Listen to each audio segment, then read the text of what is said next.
Hoje existe um consenso de que a extinção dos dinossauros há quase 65 milhões de anos foi provocada por uma surpreendente chuva de meteoros.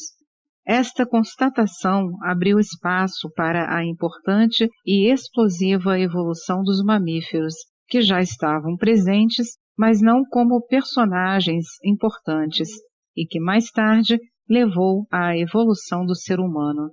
Teria sido a evolução dos humanos na Terra causada puramente pelo acaso desprovido de sentido? Se foi assim, como podemos sustentar o propósito da evolução biológica se o propósito de Deus careceu da ajuda de um evento aleatório? Não há contradição com o cenário da criatividade e do propósito biológico. As contingências do acaso costumam ser importantíssimas na história de um ato criativo, exceto que nós as vemos como componentes de eventos de sincronicidade. Veja o caso da descoberta da penicilina por Alexander Fleming. Quando Fleming estava de férias, um micologista que trabalhava no andar inferior do seu laboratório isolou uma forte cepa de mofo de penicilina que acabou sendo levado pelo vento até uma placa de Petri no laboratório de Fleming. Uma frente fria, incomum naquela época do ano, ajudou os esporos do mofo a se desenvolverem, mas impediu que isso ocorresse com as bactérias. Quando a temperatura aumentou, as bactérias se espalharam por toda parte, menos na placa de Petri.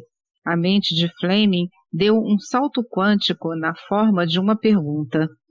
O que existe nessa placa de Petri que impede que as bactérias cresçam nela? De modo análogo, um evento externo ao cenário material, a chuva de meteoros, e um evento interno do cenário biológico, o ato de criatividade biológica, ocorreram simultaneamente e significado e propósito emergiram na evolução de muitos novos mamíferos. Esse tipo de coincidência de eventos é o que o psicólogo Carl Jung chama sincronicidade. Na verdade, como dizem os teóricos da catástrofe, os eventos de sincronicidade são importantes porque abrem o cenário evolucionário para o macro-organismo recém-criado. Eles também proporcionam uma sensação de sobrevivência e urgência para a evolução dos organismos que sobreviveram à catástrofe. Uma mudança repentina de ambiente exige um salto evolucionário igualmente rápido. Não há tempo a perder imaginando que a lenta evolução darwiniana produziria adaptações. O papel do organismo. Agora, podemos verificar o papel do organismo na criatividade biológica, responsável pelo ritmo acelerado da evolução biológica. No neodarwinismo, o organismo não desempenha nenhum papel, fato que é muito questionado pelos biólogos organísmicos, que afirmam que o desenvolvimento do organismo, na verdade o próprio organismo, deve desempenhar um papel. No cenário já mencionado, que sugere como o salto quântico acontece, fica claro que o desenvolvimento de um órgão tem um papel realmente vital. Podemos enunciar também o papel do organismo quando consideramos as catástrofes que precedem a evolução quântica. Toda pessoa criativa sabe que a criatividade humana exige uma motivação e uma necessidade urgente, quase sempre uma questão ardente. Do ponto de vista da consciência quântica ou Deus, existe a motivação do propósito da evolução. Veja mais a respeito logo adiante. Quando uma catástrofe ambiental acontece, esta motivação evolucionária chega a cada organismo rapidamente, porque coincide com a necessidade de sobrevivência. Suspeito ainda que os organismos biológicos possuem conexões não locais ao longo do cenário vital, os chamados campos morfogenéticos. Em virtude do domínio da mente, essa não localidade vital é um pouco obscura para nós, humanos. mas o resto do mundo biológico, sendo não mental, pelo menos em sua maioria, não possui essa limitação.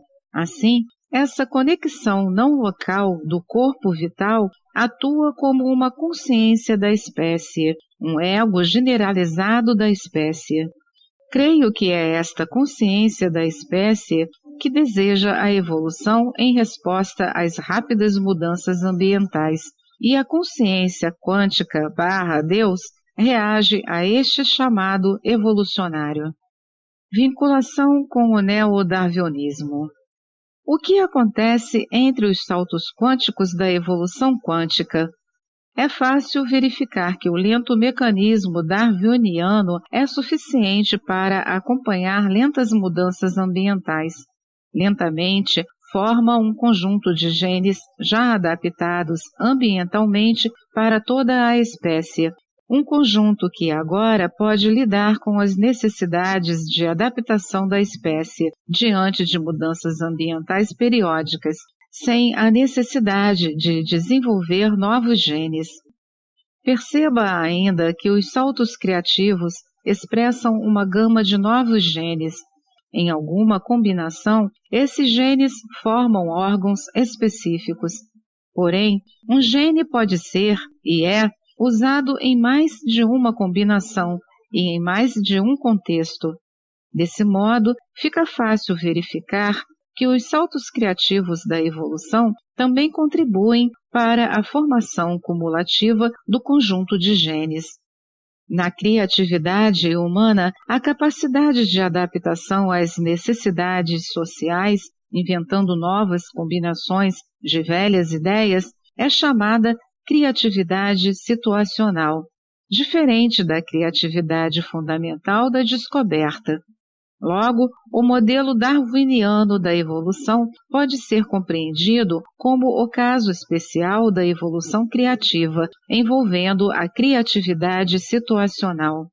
Um bom exemplo é o famoso caso da mariposa cigana, existente em Londres e outros grandes centros industriais, cuja cor mudou de marrom para preto em meados do século XIX, em resposta à poluição ambiental.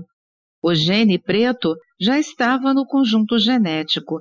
As mariposas que nasceram com esse gene preto tinham vantagens seletivas sobre as mariposas da antiga cor, porque ficavam mais camufladas quando pousadas sobre árvores ennegrecidas pela fuligem.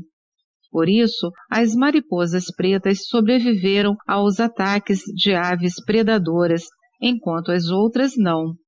Assim, rapidamente, a seleção natural eliminou as mariposas marrons e favoreceu as pretas. Finalmente, como concluíram Stephen Gould e outros, inclusive os teóricos do desígnio inteligente, os dados fósseis também mostram grandes épocas de estase virtual na história evolucionária de todas as espécies. Esta constatação corresponde ao limite da existência condicionada, quando não é necessário criatividade situacional ou fundamental. Esta é mais uma edição do canal Livros Falados Voz Humana. Que o bem, o bom e o belo se multipliquem em benefício das criaturas.